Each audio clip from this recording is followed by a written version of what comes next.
My name is Heidi Matson, and I am Discussion Group Coordinator and a member of the Student Advisory Board here at the Dole Institute. Welcome to the Dole Institute of Politics, and thank you for attending today's program. Discussion groups are made possible by Newman's Own Foundation, and we'd like to thank the Dolph Simons Family Fund for sponsoring Jerry's residency. Today's program will be live streamed and available on our YouTube channel. We are also excited that C-SPAN is going to be broadcasting this session. You can also access videos of past Dole Institute programs by visiting our YouTube channel at any time. After the program, we will have some time for audience questions. If you have a question, please raise your hand and a student worker with a microphone will come to you. For virtual viewers, please send your questions to dolequestions@ku.edu. Please just ask one brief question. The Dole Institute's mission is to foster civil and respectful discussion around often difficult and important topics. Please phrase your questions with this in mind and just ask one brief question. Before we begin, I'd like to remind you to turn off your cell phones, and now please join me in welcoming Fall Fellow Jerry Sack.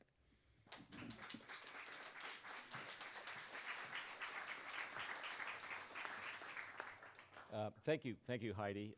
Thank you all for being here. We've been talking all semester about the midterms, and guess what? We're less than a week out. So it's crunch time if you're running a campaign, right? Last week, Scott Reed was here. Scott, who ran Senator Dole's presidential campaign and is a Republican strategist, and we talked about Senate races. And you heard a pretty optimistic reading from Scott about the way things are looking right now from the Republican side. In the spirit of bipartisan conversation, which is what the Dole Institute stands for, we're going to hear from the other side today and get a take on how the landscape looks from somebody who's a really great friend and a really smart, young Democratic strategist, Maya Rupert, who, happy to say, Barb and I got to know because she was a fellow at the Harvard Institute of Politics last spring along with us, and it was a delight to not only get to know her, but to be her neighbor in Cambridge. So thank you for coming back. Maya is a political strategist, as I said, a writer, a distinguished fellow with the Community Change Organization. In 2021, she managed Maya Wiley's New York City mayoral campaign. Before that, in 2020, she served as campaign manager for Julian Castro's presidential campaign, making her only the third black woman to run a major presidential campaign. After that campaign left the playing field, she became a senior advisor to Senator Elizabeth Warren in 2020. She's a nationally respected voice on progressive politics and on the future of the Democratic Party, and is also, I will have to add, a good writer. She's previously been awarded the NABJ Salute to Excellence Awards for her writing. She's a Californian, natively, received her bachelor's degree from UC Santa Barbara, and then a law degree from Cal Berkeley. And then served as a clerk for Eric L. Clay of the Sixth Circuit Court of Appeals. So Maya Rupert, thank you for being here. Let's talk a little bit about the shape of the playing field as you see it. It does seem to have moved against Democrats in the fall from the August-September timeframe. In our own new Wall Street Journal poll, which is just out today, there seems to have been a movement toward the Republicans. They're now leading on the generic ballot question, and particularly some movement toward the Republicans we found among independents and women, including white women and Hispanic women. How do you analyze it? Are you worried about that lay of the land, and can it still change one more time before next Tuesday? Well, first of all, thank you so much for having me, and thank you all for joining us today for what I hope is going to be a very interesting and I think probably optimistic discussion, because truthfully, I do think there is time for this to change again. I think either sort of good news or challenging news when you're on a campaign is that a lot of this stuff that seems set in stone really, really isn't. And I think that we have, there are a number of factors that we're going to see really sort of play out in this last week. Campaigns are going to be focusing on turnout, on getting people actually out. I think polls like this, obviously, you see something like that. I think we've seen a loss of momentum over the summer. I think Democrats were really feeling like people saw what was at stake. They saw the urgency, and we saw polls that were reflecting that. But it feels like some of that has died down. I do think that people are starting to feel that again. I think that what the president said a few weeks ago, really sort of challenging people and saying, look, if I get a Congress that's going to take this seriously. We will take up abortion rights first thing as our legislative agenda. I think that's huge. I think that's an incredibly motivating issue for a lot of people. And so I think that, an announcement like that coming when it did, it's not, campaigns have already gotten their literature out, they've already bought ads, so you don't necessarily see the response to that immediately in polls, right? We're still seeing the response to what campaigns have been doing, but I think people are hearing that, they're hearing that message, and are gonna feel really animated in a moment where it's really gonna matter. I think we actually are gonna see we're going to see some change, and I don't think we're necessarily going to see what the polls are reflecting for us right now. So let's talk about that abortion question a bit, because the Dobbs decision by the Supreme Court this summer that overturned Roe versus Wade seemed to set off a real spark of activism in Kansas that took the form of a big turnout to defeat a constitutional amendment that would have removed abortion rights from the state constitution effectively. That seemed to be the rocket fuel driving the Democratic Party through Labor Day. It seems to have dissipated a bit. Is that because Democrats emphasized abortion too much or too early, or failed to diversify beyond abortion? I think it's a little of a couple of things. I think one, an issue like that it's going to sort of burn really hot and very quickly. But just because of sort of the life cycle of some of these issues, I think we see it dying down because people aren't hearing about it as much. I think one of the challenges, truthfully, and we're gonna see that play out in the midterms, but I think we're gonna see it sort of longer than this. When you have an issue like this, what we have right now are, I think it's 15 states that have banned, but only 7, because some of the states have been enjoined, right? So there are 7 states, though, right now where folks cannot access abortion. We have not started hearing, I think, all of the stories that we're going to hear about the impact that that is having on people. When that happens, this issue becomes much more sort of urgent for people, right? That moment where Roe versus Wade was overturned was catalytic, but then when it doesn't get sort of immediately followed up by things, the rest of the news cycle takes over. I think that as some of those stories are starting to be told and they're sort of gaining popularity and people are hearing about people being turned down for life-saving health care, what you're gonna see are people feeling motivated around that issue again. So I think one of the tough things about this is it was something that was huge and it was kind of an earthquake, but then when it's not followed up immediately with, well, what does this mean for people? It's really easy for it to sort of fade from public consciousness. Well, I'm sorry, go ahead. Oh, no, No, I was gonna say, one of the reasons it seems to have faded is the rise of inflation as a voter concern. Yeah. So that raises the question to me of what should the Democratic message be on inflation? What is it? And what should it be to tell people we got your back on inflation? So I have 2 pieces of this. The first is I feel like too many times when we talk about this, we let ourselves hear abortion as one issue and the economy as another. And I just have to say, for people that are thinking about this issue, they are so intertwined, it's impossible to separate, right? And I think that is one of the mistakes that I think Democrats are making. We should not sort of let ourselves be told that you can talk about the economy or you can talk about abortion as if they're separate. Because for women and for people that can get pregnant and are thinking about the impact this is gonna have on their lives, they're thinking about economic issues, they're thinking about livelihood, they're thinking about the ability to go to school. So making sure that those issues don't sort of get artificially separated, I think, is a really important thing for Democrats to be doing. But yeah, I mean, look, I think the challenge around inflation is that Republicans had an argument that was, this is what happens, this is sort of this is the impact of, getting, of student debt relief. It's the impact of getting stimulus checks out to people. And there wasn't a counter message, I feel like, from the Democrats that really sort of touch people in the same way, right? It's difficult to say, we're doing the right things, you need to let us do more when people are still hurting. And so I think I think there is this message, and I think it's about getting it out there more, right? That Democrats do understand people are suffering, but that if the solution becomes anytime we help people who are struggling, we're going to get inflation, so we shouldn't do those things, then it's going to be impossible for us to govern in a way that is going to help poor and working families. Instead, I think what would have been a really winning message, and I think we have seen it from some people, is pointing out that in a moment when people are hurting as much as they are, corporations are returning record profits, right?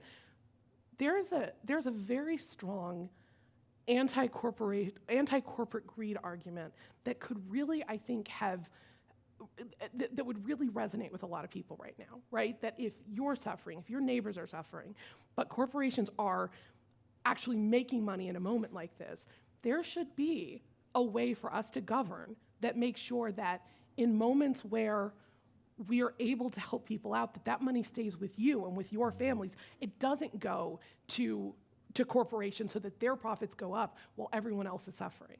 And that is something that we can focus on antitrust. We need to say that, supermarkets, if we have one company that controls 6 supermarkets, then they do get to control the price of bread. And that means if they see you have extra money and they charge more for it, they get to control the price of that. We need to break up these corporations, right? There's a very strong argument that Democrats have both the policy and the moral credibility to be making. And I don't know that we have fully made it in the most effective way, because I think that is a counter argument to, yes, we're dealing with inflation, and that means that you're hurting, and here's what we need, and that's why we need democratic victories, as opposed to just the Republicans having an answer on inflation and the Democrats almost needing to say, well, wait, we're doing everything we can do. That's not a winning argument. So I take the point that when we're talking about inflation, the Democrats have not been as strong, and I think there's a strong argument there that we need to do a better job of making. It's also struck me in recent weeks that there's actually good economic news. I mean, unemployment's at a historic low. The stock market is back up, for whatever that's worth. The economy's growing. It grew last quarter.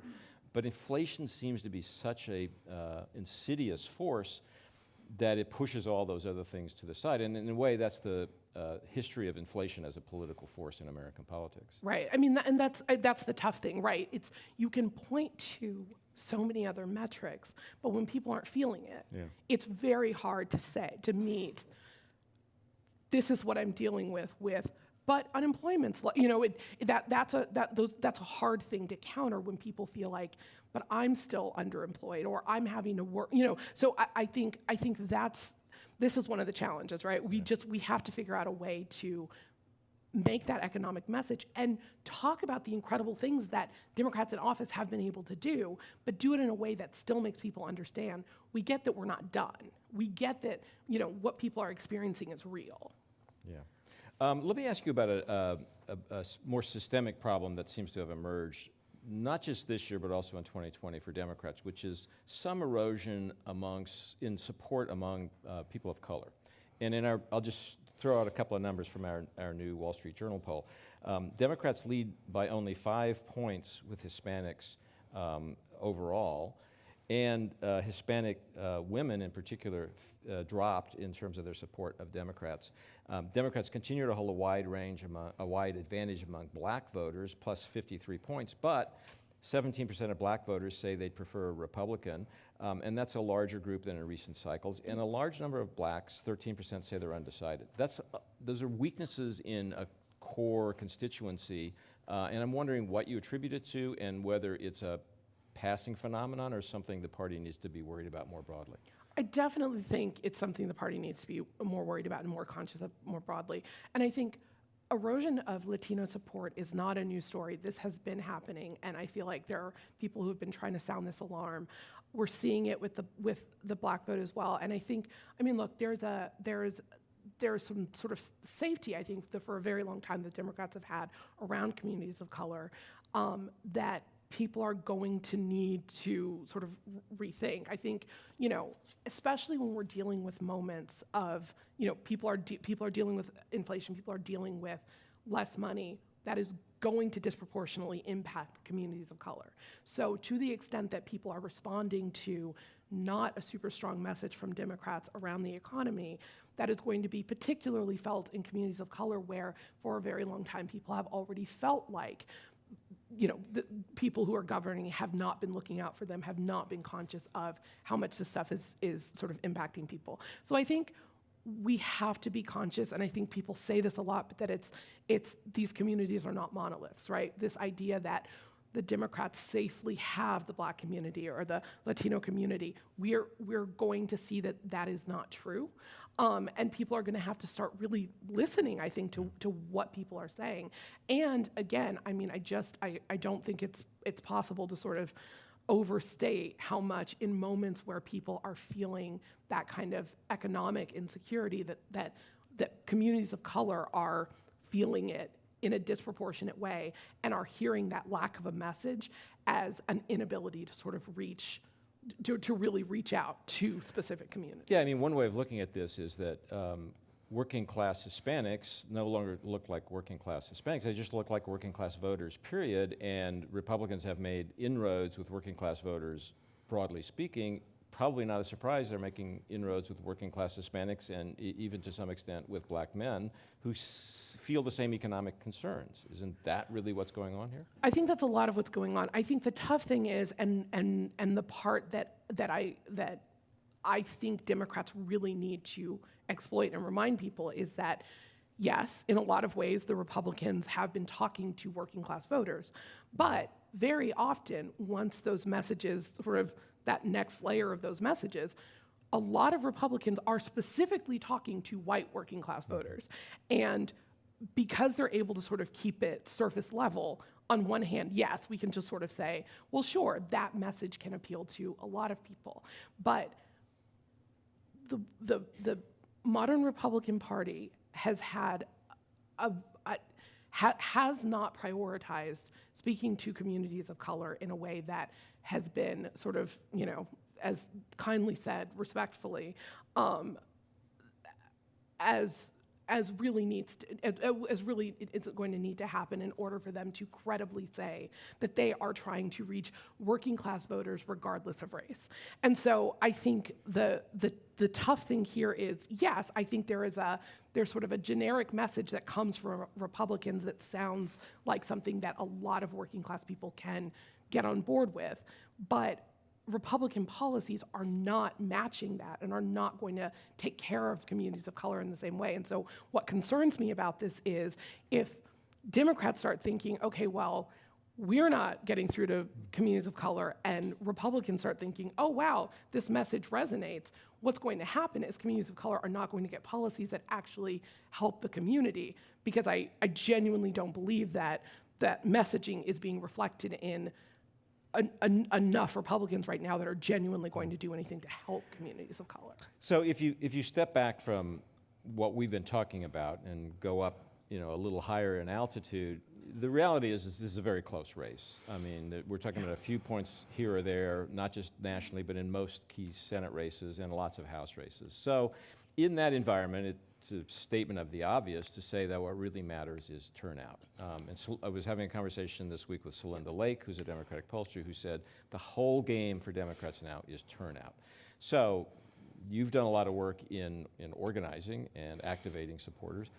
What's the turnout strategy or approach or message that you think Democrats can or should be deploying in these final days?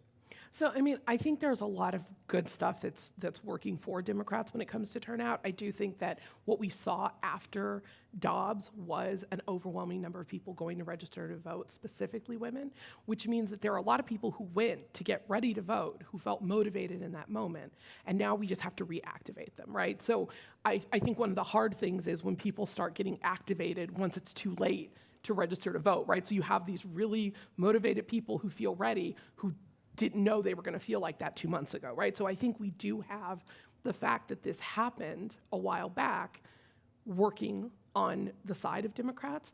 I think it's going to be making sure that, like I said earlier, it was unfortunate that the president, I think, did such a great thing when he said, look, I will make abortion the first thing on our legislative agenda if we can get the Congress that's going to codify Roe. But, it would have been great to do that once campaigns really could have taken advantage of it, right? And made different considerations about the literature they're putting out or the ads that they're putting out. But there's time, right? I mean, people are knocking doors now. I think we're all getting so many emails and calls a day. If people are making sure that that's the message that's getting out, we have a number of people who are activated and ready to go and wanted to go vote who can show up. And I think one of the challenging things about a moment like this is we're all looking at these polls, and they're coming out often. And polls are going to have a harder time reflecting that, right? They're going to have a harder time reflecting people who newly registered, and if Democrats are doing the right thing, are going to show up and actually vote in a moment like this. There's also a really tough thing for polls to reflect the sort of not necessarily enthusiasm, but commitment to vote, right? So it's not people that are necessarily excited. I think this is true with a lot of people who are progressives, right? They're not necessarily thrilled to turn out because there are a lot of things that they haven't seen happen yet, but they are committed to turn out, right? So I think that we have a lot of the pieces in place to actually see the kind of turnout that we need to have, and also the kind of turnout that we wouldn't necessarily see predicted in polls or by analysts because right now. What you're saying is the determination to vote might not be showing up, among people like that, might not be showing up in polls because they're determined to vote, but they're not really enthusiastic about voting. Right, which is a lot, right, which is so how that gets reflected a lot, right? It's are you enthusiastic to go vote? Maybe not, but they're going to vote, right? And they're gonna, they're looking at this moment less about, I'm super passionate about the person that I'm going to go vote for, but what they are is super passionate about not having the reality that will exist if they don't vote, right? So I think it's a different way of sort of looking at the same question, but it's one that makes it so we might not be predicting the way Democrats are planning on turning out, who really feel like, this is one of those moments that we need to show up, or the alternative is going to be really, really bad. Well, on that front, I mean, because some of the slippage for Democrats appears to have come, particularly among women, what's the message for women, particularly women for whom abortion isn't the top issue? What's the message that turns out women who have other things on their mind? I mean, I think, depending on what those other things on their mind, but I'm assuming they are largely economic concerns, and I think we do. I think there is an appreciation of the fact that we know that families are struggling, and what we want to do is make sure that we're continuing to do what we need to do to support families. One of the things that I've been sort of surprised about is we got really close to sort of the president's Build Back Better, and then essentially that kind of fell away. We got the Infrastructure Act, which was great, but a lot of that other stuff that was in Build Back Better was incredibly popular, especially incredibly popular with women. Increasing the child tax credit, affordable, universal affordable childcare.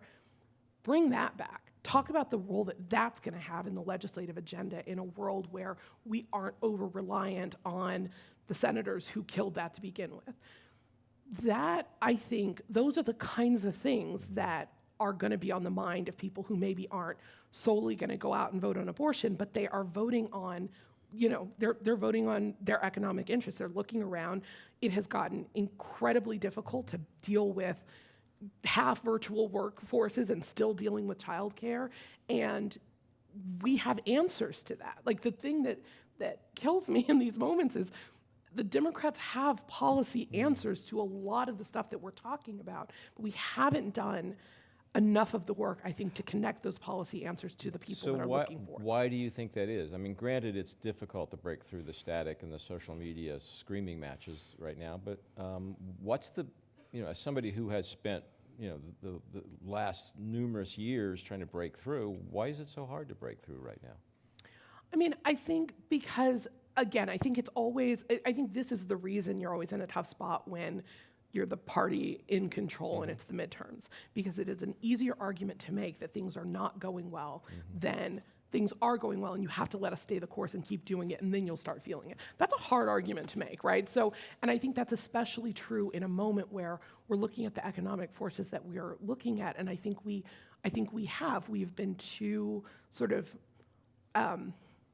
we've been sort of splitting hairs too much with people trying to make a case for, no, what you're feeling isn't what you're feeling. It's actually just, I think we need to just be straight up with people and acknowledge that, you're still feeling the strain, and here's why. Yeah. And the alternative, what people are trying to sell you on, is essentially that we should never engage in policy making that helps you because it will lead to inflation, and that is not inevitable. There's nothing inevitable about helping working families that leads to inflation. That's a policy failure, and it is fixable. Yeah. One subject we haven't discussed, but it does show up in our poll and other polls as something that is an issue that's near the top of the priority list, is democracy, preserving democracy, making sure democracy isn't threatened. Is that something that you think motivates voters, or is it something that's in the back of their mind but not an actual motivating force?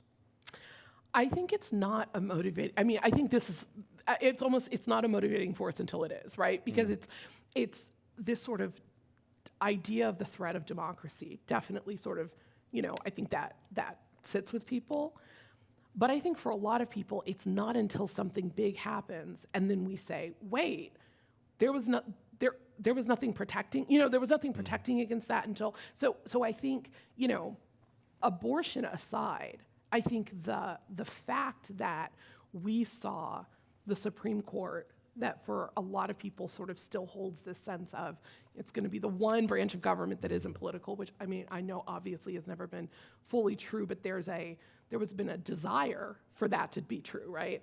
To watch the court in what felt like such a kind of lurching way go from settled law to a complete overturning. I think, setting the issue aside, that was one of those moments, I think, for a lot of people that it was like, wait a minute, those judges did sit in front of senators and say they considered the settled law. What happened, right? And so I think it's these moments where, yes, I know I should be concerned about the rule of law. I know I should be concerned about the future of democracy, but that's never going to be the thing I sort of get up and go over. And then something big like that happens and you realize there's no other recourse. And so I think, in a weird way, I think these kinds of moments help that to be more of a motivating thing, because I think just sort of that looming threat is always that's not what we get motivated over, right? We get motivated over a thing.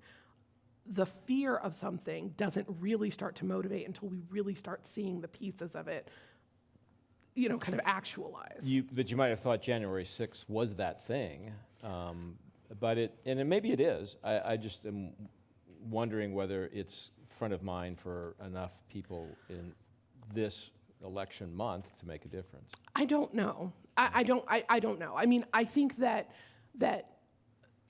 the hearings and people sort of reliving pieces of that helped some, but I don't know if there are sort of new people feeling activated around it who didn't already feel activated around it. Yeah.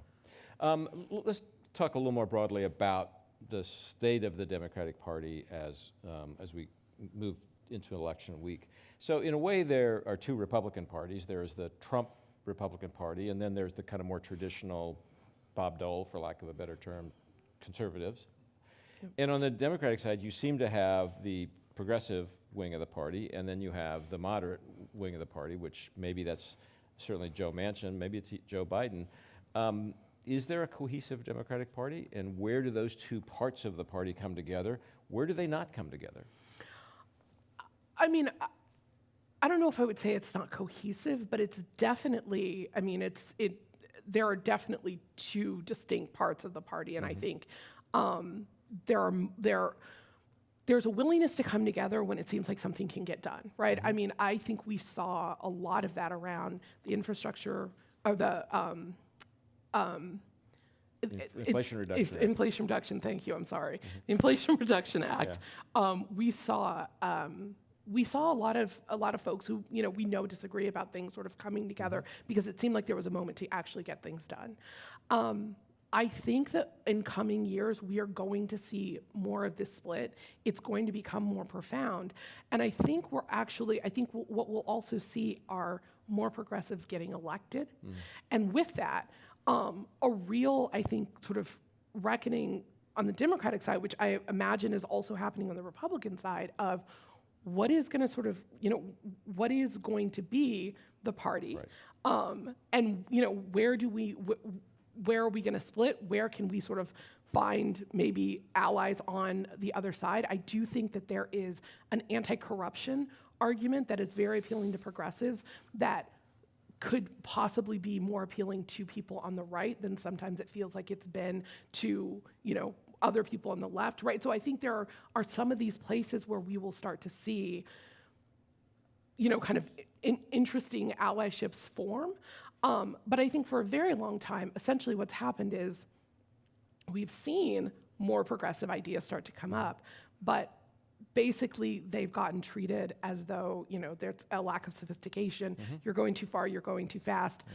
Don't make a big fuss out of this, and don't let the perfect be the enemy of the good. Be willing to compromise, because that's the only way we get things done. And I think that's essentially what we have had for a very long time. And I think what we're going to start seeing are people saying it's not a lack of sophistication, it's not a lack of willing to compromise, it's realizing that the compromise for too many people became the thing. And that if we're going to actually start getting wins, we are going to have to push further, because otherwise we are going to get stuck in this indefinite sense of, okay, let's just go, increment by increment, and that's how we're gonna, that's where we're gonna stay. And what you're saying, I think, is that divide in the party, or the two parts of the party, the tension between them becomes bigger in coming years, because progressives are going to push harder for not compromising on their principles as they move forward. Absolutely, and I think because that argument to sort of beat it back, that is, it's a lack of sophistication that's making you think this can happen, right, is becoming less true. I think for a very long time, people were sort of immediately, people would retreat based on that. Right. And people aren't going to keep doing it. And then I think that as we see successes from it, that argument's going to fall away, because we see that it's not true, that it's not, that we can actually get progressive victories and govern in a progressive way. But let me give you the devil's advocate argument politically on that, which is that as the Democratic Party has become more progressive, it finds it harder to speak to working class voters, and not just working class white voters, that they think it's a cultural elite, it's a coastal elite, their values are different from my values. I'm not part of that party. How do you push a progressive agenda and not run into that problem and make it worse? I mean, I think by pointing out that the policies that people are pushing for are not unpopular. And they're actually very popular, and they're very popular among working class voters, right? So I think that, a lot of this just feels like it's sort of it's a marketing issue, right? If people do like the idea of universal health care, right? Like people want higher wages. They want, right? Like if we don't have it packaged as progressives coming into some communities, people like the things that are being said, because they genuinely are about lifting up poor and working people, and that is, by its nature, a message that's going to resonate across right, working class communities. Right. It's, and so I think one of the challenges that I feel like in these moments is that we have this idea that these things are politically unpopular. They're not, though. And so I think the question that really is before progressives is, how do we let the popularity of the ideas be the thing that people are voting on, as opposed to this sort of overly polarized idea of, well, I'm not a progressive, right? I think Charles Booker, who's running for Senate in Kentucky, has done something really fascinating. He has, people who had, Trump hats and Charles Booker shirts on. He has run unapologetically as a progressive, but he's talking about issues that resonate with Kentuckians who are struggling. And his thing is, from the hood to the holler. So it's, the holler is the, right. So the point being, though, that he's talking about this, he has, I think, operationalized this multicultural working class coalition and done it with progressive ideas. And to me, that says it's possible. To me, that says it's possible a lot of places.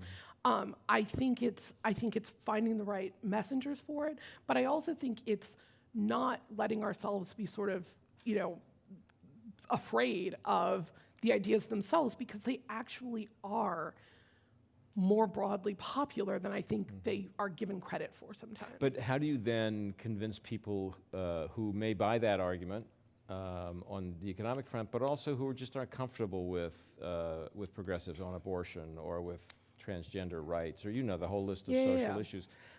Can you separate those two, or can you bring them together somehow? How does that not become a showstopper? I mean, I think this is, I think that if you are talking to people about the issues that impact them, and they aren't with you on trans rights, but you're able to reach them on, hey, this is going to raise your salary. I am inclined, I genuinely think it is possible for us to get people who are going to say, okay, yeah, I disagree with you on this stuff, but I'm not going to vote on it. That's not going to be right.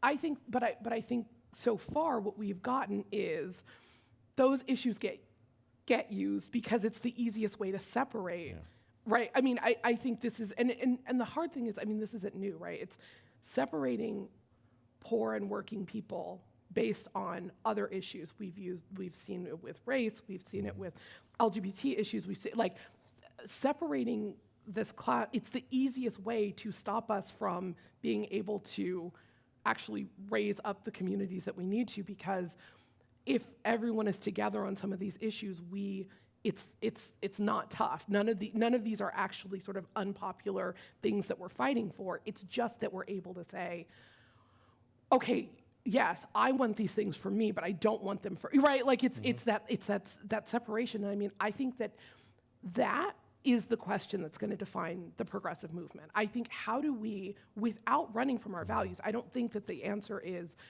we, throw up our hands or stop fighting on behalf of some of these issues, because we can't say that we are meaningfully talking about the economy if we're not talking about folks who are disproportionately impacted by it, who are trans folks, right? Like so I don't think you can do it by not including people, but I definitely think you can do it by focusing on the overwhelming stuff that people have in common and the things that they would vote on together, and not letting this other stuff become the wedge.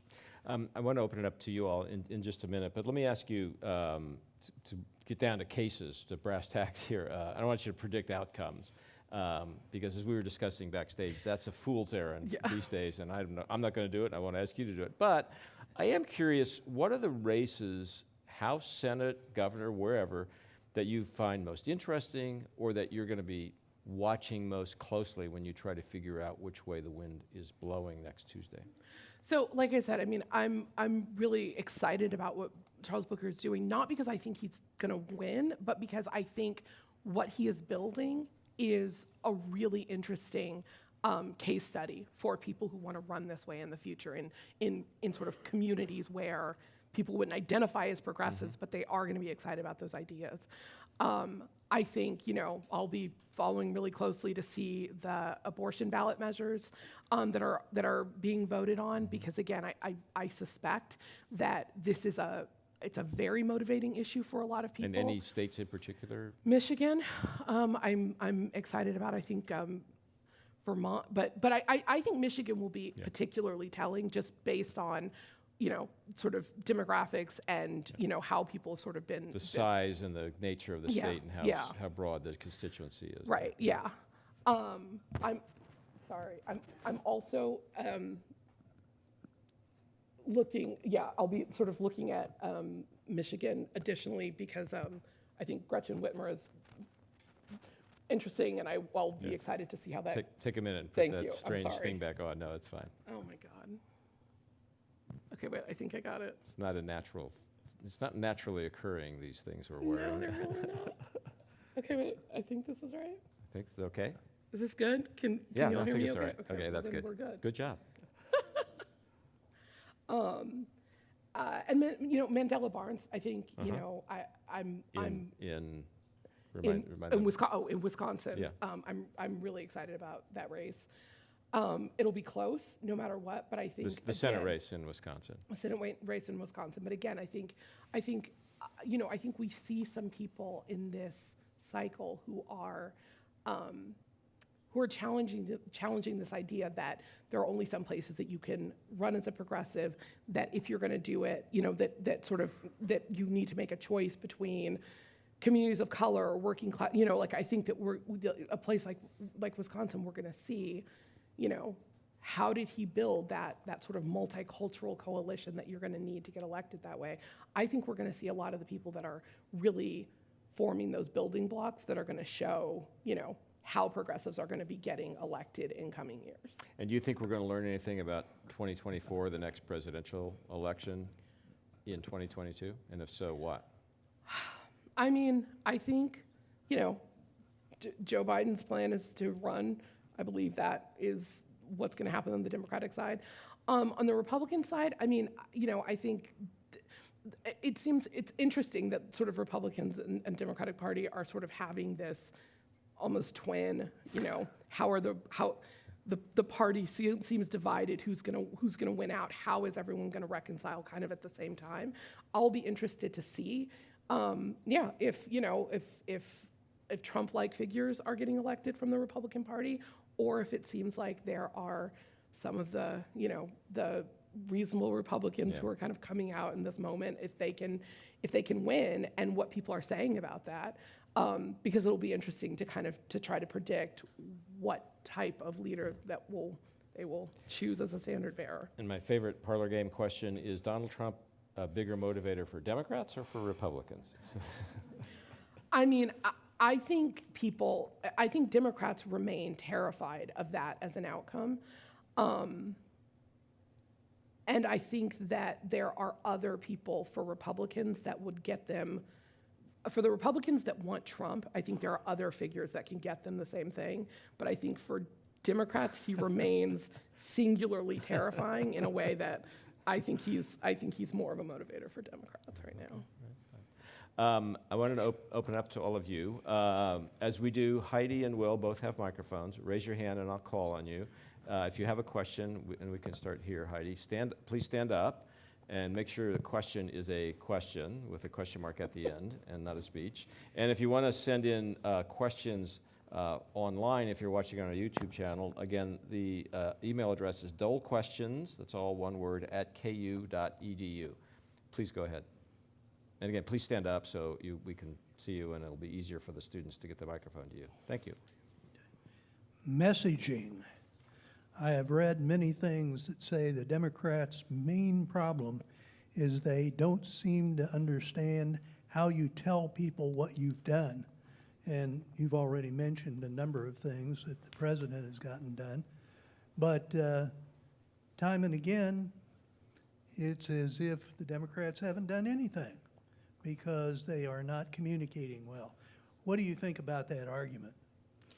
I hear that time again as well. I mean, look, I do think that there's clearly a disconnect because a lot of what has gotten done doesn't seem to permeate. People don't know about it, and a lot of what could get done also doesn't seem to permeate. Right? There does seem to be a disconnect in the way Democrats are able to communicate that message to people. And I think, but again, I do think that that's shifting. I think that there are communicators in the Democratic Party who are doing it and doing it well. I think we're just doing it less in sort of traditional mediums. I think it tends to, people tend to have a little bit less comfort with something that's sort of soundbitey. They want to get wordier, and a lot of traditional mediums don't let you do that. But more are allowing people to. So I think that a lot of candidates who communicate the best do it themselves, right? Get on social media and they're able to sort of talk directly to voters and talk about what they're doing and what they can get done. So I think that's shifting, but I mean, I think it's a point well taken, and it remains a place that we're working. Others? Okay, right here.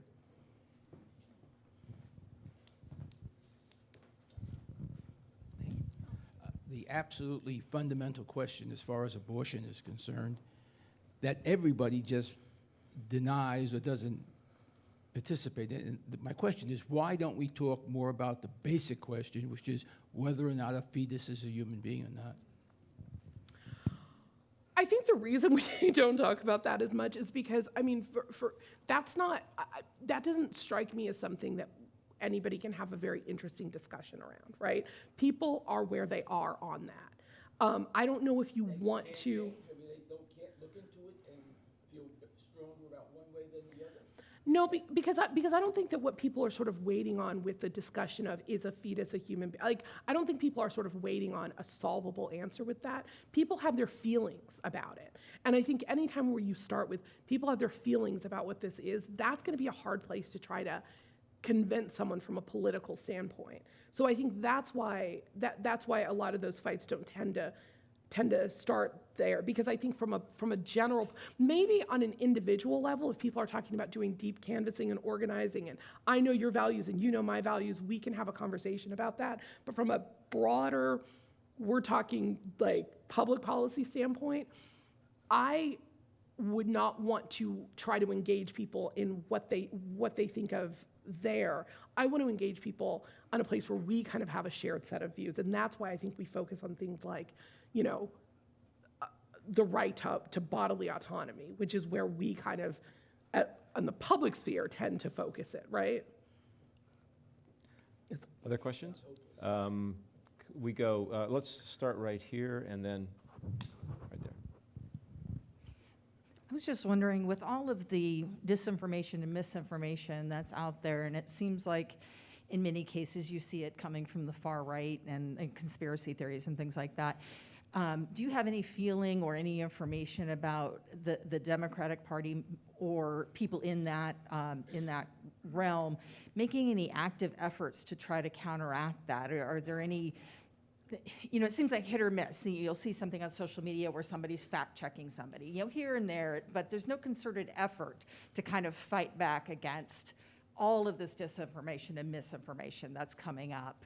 Do you know anything about that? Are you aware of anything? I don't know any sort of bigger efforts around that. I know there are people thinking about it and organizations that have sort of launched campaigns to try to do, you know, sort of things in specific moments around it. For example, I know that a number of women's groups had come together around, like, you know, when Kamala Harris was nominated for VP, saying, we know there's going to be disinformation. We're going to try to come together to combat some of that.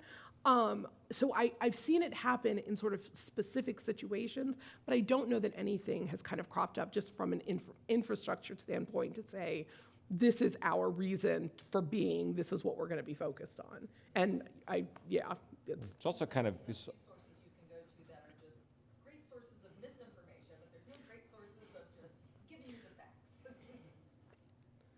it's kind of everybody's problem, right? It's not Yeah. just Democrats' problem, it's everybody's problem. So, Yeah. let's go right here and then we'll go back there next.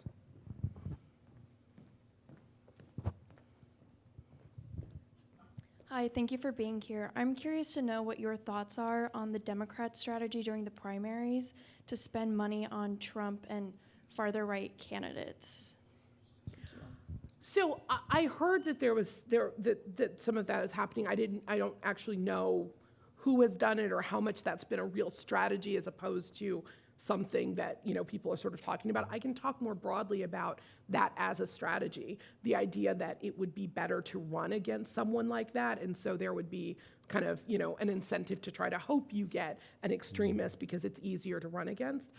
I think it's risky, right? Because, I mean, the other side of that is always everything could go wrong and that person could win, and we are all better off when we have a reasonable opponent that we disagree with but fundamentally believes is aiming at what is best for the country. So I would never sort of be comfortable with that as a strategy. But like I said, I don't know that that's actually been a Democratic strategy. But I will say, I mean, I think there is a lot of what we've talked about is Democrats, need to work better on how we're messaging some of our arguments. I think that it is easier in some ways to message against someone like that, right? Because it's so clear what the distinction is.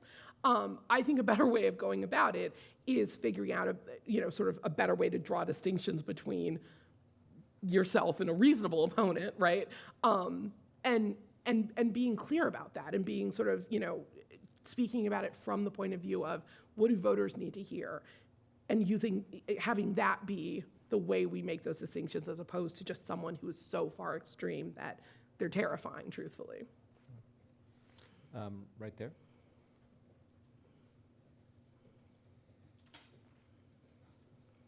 Hi, thank you for being here.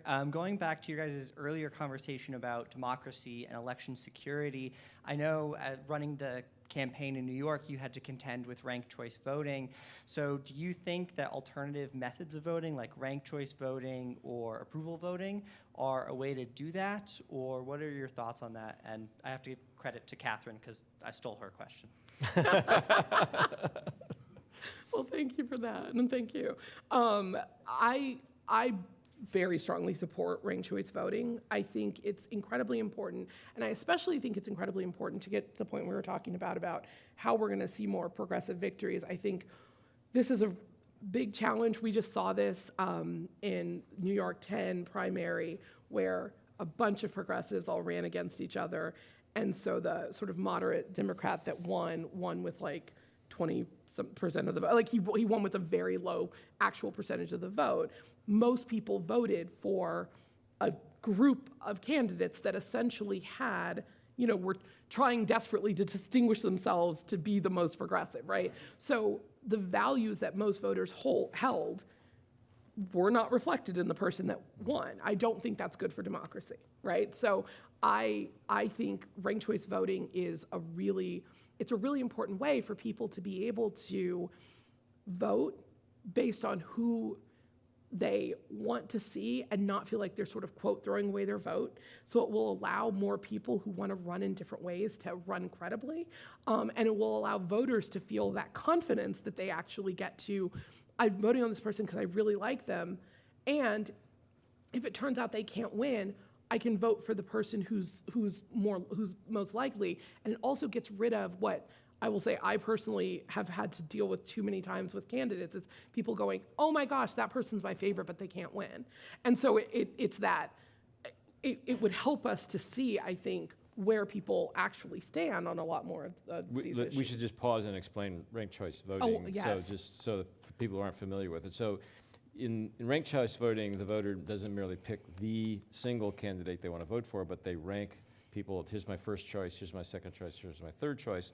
And then the rankings are aggregated, and then you get so much credit for the first place, second place, third place, and so there's a ranking of people based on not just who wanted them overall, but where they stood in a voter's hierarchy. Right, and so if your first choice doesn't hit the threshold, it falls away, and so then your second choice counts. So you get to have that, right. That person's my favorite vote, even if you don't think that they're the ones at the sort of top. And I actually genuinely do think there will be, what we would see are a lot of people that aren't necessarily polling at the top, but that's only because everyone's sort of gaming the system in their heads. And I think we would see a different sort of, there would be a sort of different disbursement of how people are finishing versus polling. But let me just pause here for a second, because it's kind of interesting to hear what you've said, because some people think ranked choice voting actually would produce more candidates of the center, not of the progressive left or the conservative right, because you have an incentive as a candidate to talk to a broader range of voters, not just to your own constituents or your own base. Is that not correct? I think that's right, and I think we could probably see both happen. It would depend on kind of where they are. Character of the district. Right, because the other side of that is it's a lot of people wanting to be like, well, at least I can be second or third choice if I don't say this or I don't say this, and there's, so I mean, I think I think it's going to depend on the makeup of the district, but I also think it's going to depend on sort of on the issues that we're sort of seeing, right? There will be people who say, I want to hear the people talking about these issues. There are going to be a lot of people who refuse to because they want to kind of be unobjectionable, and there will be some who do. And I think what would wind up happening is we're going to get things that are actually closer to reflecting how people feel, however that is. Right. I think we have an online question. Annabelle Bittner asks, building off the earlier disinformation question, how do you think that misinformation and disinformation have affected the abortion and inflation arguments with on-the-fence voters? How do we combat this? That's a good question. For a very long time, I think there's been a lot of disinformation about abortion, about sort of what it is that people are fighting for, what it means when people sort of say it. I know there was recently an article that was written where someone showed basically what a collection of cells looked like at sort of a certain point in a pregnancy. I think it was 10 weeks or 12 weeks. And there was, genuinely people who've worked in this area reacting because we've seen images so much of what a pregnancy looks like versus the reality. So it was almost like people thought it was disinformation because it was combating disinformation that has become so prevalent, right? So, especially when we talk about abortion, this fight has been around for so long. It's so difficult to kind of peel back how many things we just sort of say or think that people do, so I think, and I imagine the same is true for inflation. I do think that people have a very different idea about how much inflation is sort of inevitable anytime people get some more money and how much of it can be fixed via policymaking, right? So I think the way to combat misinformation, disinformation is always more information. But I don't know how we get to the root of, this is, I think, it's part of the reason there is no one sort of really, I feel like, really sort of dedicated to doing this. I don't know how you unwind all of this. But it will need to be more than sort of policymaking. It's going to need to be tech companies coming together and realizing that, actually feeling like there is an incentive to do this. And that is tough to do because corporations are not designed to do a lot beyond, make profits. So we have to figure out a way to incentivize this or to force it. Because it's going to be one of the hardest things for us to get past. If we're dealing with enough polarization, we don't need to be literally voting on different things because we have different understandings of how the world works. Since this has come up a couple of times, I can't resist putting in a plug for the mainstream media.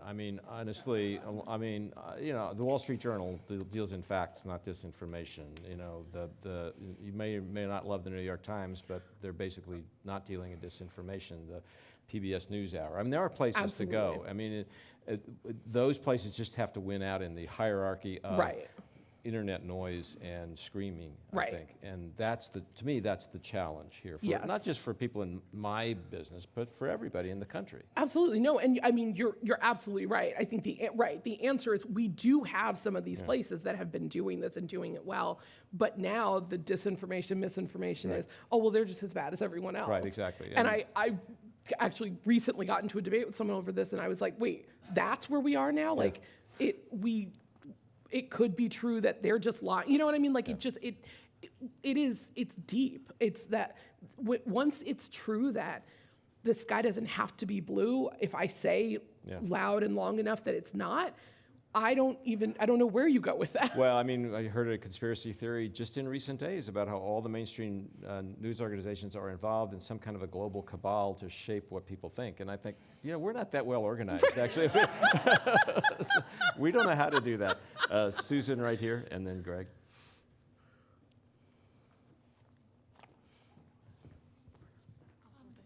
Thank you. So you talked a lot about the Democratic messaging. Do you think that the Republican supporters have a very clear idea of what Republican candidates are going to do? That's a really good question. Because honestly, no, I think that Republicans don't get as much criticism for their messaging because it doesn't hurt them as much. I think that I don't know that Republican candidates are doing a better job communicating what they're actually going to do, but I think that they're able to sort of spin a narrative that appeals enough to voters that it doesn't. I feel like with Democrats, the sort of the constant struggle is, it seems like we have the policy solutions, but we can't convince people that we do, so it feels like it's a messaging problem. I don't think that same thing happens on the Republican side, so I don't think they get the same criticism, but I think the same criticism could be made that they're not, it's not that they're doing a better job actually communicating what they're going to do to voters. I think that they're communicating something else to voters and it's working.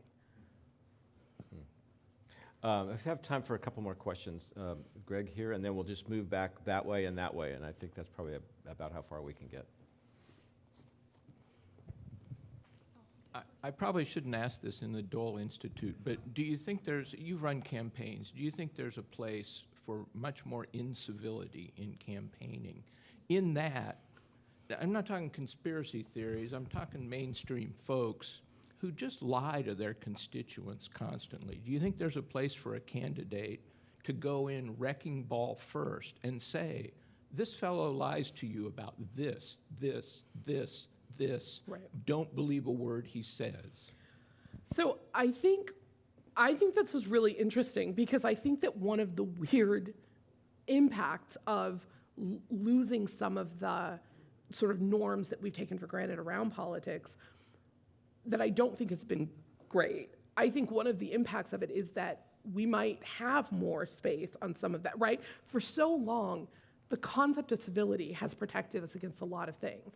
It's some of this that you don't just sort of come for your opponent like that, right? It's like it gets heated, but there is this general sort of demeanor that you're supposed to keep. But that same concept of civility was also supposed to stop us from doing a lot of other stuff.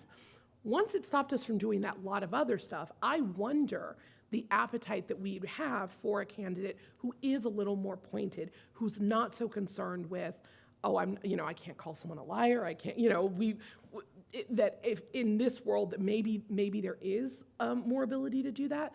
But I think it depends, because the weird thing about the civility, our sort of almost fetishization with it, is that it's still, even in the moments where we've lost it completely, it can still get used against someone to say like, oh, that was very off-putting. So I think it would have to be a very specific candidate. I think I would probably caution a lot of candidates against it, because I think that there's just there's so much subjectivity in how we view that kind of thing, that it would have to be a very specific candidate that people sort of immediately give a lot of credibility to already, so they would have the space to do something like that. Whereas some candidates, like I would never advise a woman to do that. I don't think it would be received well from her. I don't think I would advise a candidate of color to do it, right? I think it would have to be a very specific candidate that people already sort of felt, I could imagine you in this role, and so if you give uncivility some, I'm willing to sort of still grant it to you. And I don't think there are a lot of candidates who honestly still get that, that sort of veneer of sort of that deference. Okay. Yep. We'll go back there, and then we'll come up here to finish off. You'd mentioned earlier about the messaging. Why don't the Democrats, or why haven't they talked about inflation being driven by corporate price gouging? Why hasn't that been part of the Democratic messaging? And one theory I heard about why that hasn't been part of the messaging is that corporate donors to the Democratic Party have prevented it. Do you have any comment on that?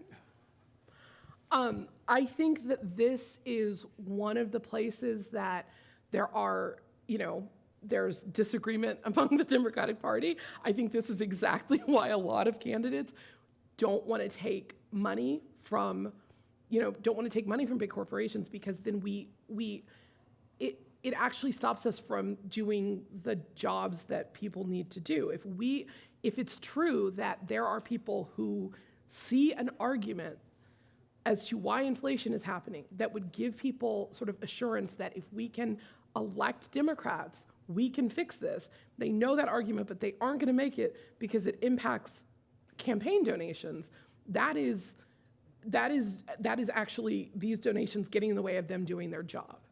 And I think it's the reason that we're seeing more and more candidates who are running as progressives who are saying, I'm not going to take that money. It's not I think I've heard, people sort of criticize that as like it's a purity test and it's this and that. It's not that. It's literally, it stops people from doing their jobs effectively if we can see why this is happening and we stop ourselves from talking to voters about it because we're afraid of the impact that would have on corporations. Like, we need to be working for people, and I think that's one of these differences that we're seeing in the party. I mean, ironically, there's an analog now on the populist right where there's no love there for corporations or corporate donations either. So I genuinely do think that in some weird ways there would, and now I don't know how much this would last, because I also think that progressives and sort of far right voters would not agree on a lot of other things, and it might not work.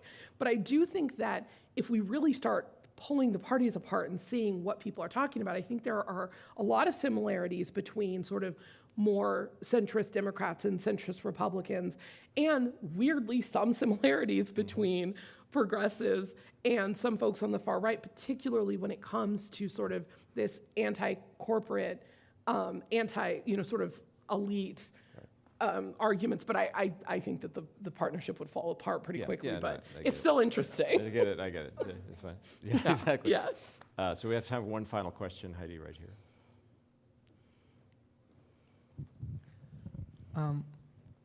Hello. In your opinion, can any of the important news stories of the last week or last several weeks give a statistically significant advantage to one of the sides?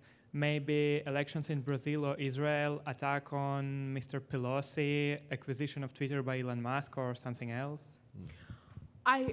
November surprise question. Right, Yeah. right. I mean, I think that the awful attack on Nancy Pelosi's husband is, if we're trying to figure out if extremism, if like a fear around, threats to democracy are going to motivate people, those are the kinds of stories, right, that are going to make people feel like we've got to at some point draw a line and say this far no further. Like, we just had someone attack the spouse of a leader. Say, I mean, he can't, like, we are watching in real time, like, how far are we willing to let this go and say that this is just, crime in San Francisco? I mean, I heard some people sort of talk, like, right, like this is, so I do think that stories like that could be that motivator for people to say, it's not just a threat to democracy, I'm watching it happen. It is the thing that can get me up to go. But I mean, I think, again, the tough thing about these news cycles is they move so fast. And there's a lifetime between now and people actually voting. And so I think we'll see. We'll see if some of those narratives stay. We'll see, what kind of motivation and urgency is going to come up around the issues that we've already seen. But like I said, I am still feeling very cautiously but optimistic about the chances of Democrats, because I genuinely do think that the timeline of something motivating that got people to register to vote, and now, people starting to see people are falling in the polls, there's a little bit of fear, there's the, I think that's sort of a scenario that can lead to bigger turnout than maybe is being anticipated, and that, kind of the fear that it's not going to happen really being the thing to sort of push people over. Well, Maya, it's a critical moment, it's an interesting moment, it's a fascinating moment, and you've given us all a lot to think about today. So thank you for sharing with us and being here. I appreciate it very much. Thank you.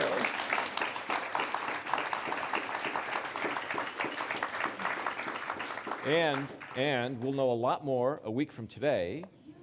Speaking of which, a week from today at 4 o'clock, we will be here to try to figure out what we've learned from the previous night's election. And Jackie Combs, another good friend and former Wall Street Journal journalist, who's now a political columnist for the Los Angeles Times, will be here, and we're going to try to take it apart and put it back together for you all. So I hope you can join us. Hope you'll join us online and on C-SPAN. And Maya, thank you again. Thank you. Thank you. That was fun.